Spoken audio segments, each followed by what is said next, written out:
really should just write a script and memorize it. Hey guys, the cat is out of the bag. So I'm finally free to talk about the fact that I got a tattoo.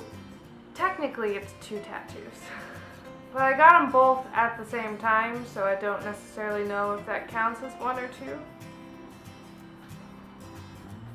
And, you know, growing up, I've always really fancied tattoos. I would always get those fake tattoos and like put them everywhere and think I was cool. And I remember when I was old enough to have a permanent marker, I ruined it because I covered my entire left calf in a silhouette of a spiky dragon. I don't necessarily know if it looks like a spiky dragon, but I remember it being a spiky dragon. In the late 90s, you would see the media portray people with tattoos as one of 2 things: criminals, or someone who was just considered very, very attractive. So I mean, watching these TV shows and these kids would get tattoos and they're like, oh man, you're so cool. And I'm like, I want to be cool.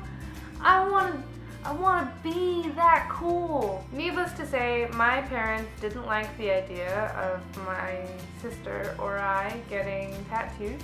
So super sneaky on the sly, I called my mom and I was like, hey mom, can you write out these 2 words in cursive and have dad do the same thing too, and then just mail it to me? And she's like, yeah, sure, why? And I was like, you know, just a project I'm working on.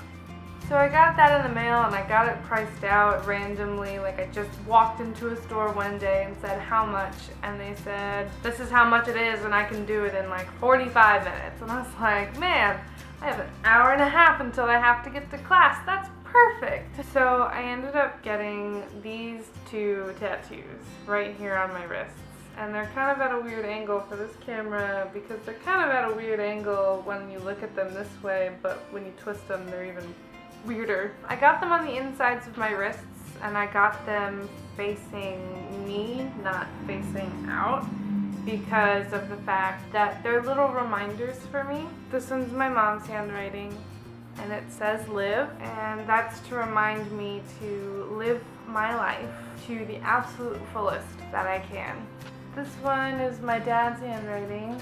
It says love, and it's to remind me to love myself and people around me. So, I mean, I was just home and everybody saw them and I can finally tell everybody that I want why I got these tattoos and why they are where they are and why they mean so much to me. It was really funny though. I told my Nina that I had gotten tattoos and I showed them to her. And this is not a direct quote or anything, but she was like, man, you know, out of everything that I would have thought that you would have gotten a tattoo of, I thought you would have tattooed your eyebrows on. She knows me so well. I have my 2 little reminders to be the best me that I could possibly be at any given time. And what really makes them special to me is that I'll always have a little piece of my mom and my dad. That's it for today. If you like this video, give it a thumbs up. If you want to see more, go ahead and subscribe. And I promise this time I will see you next week.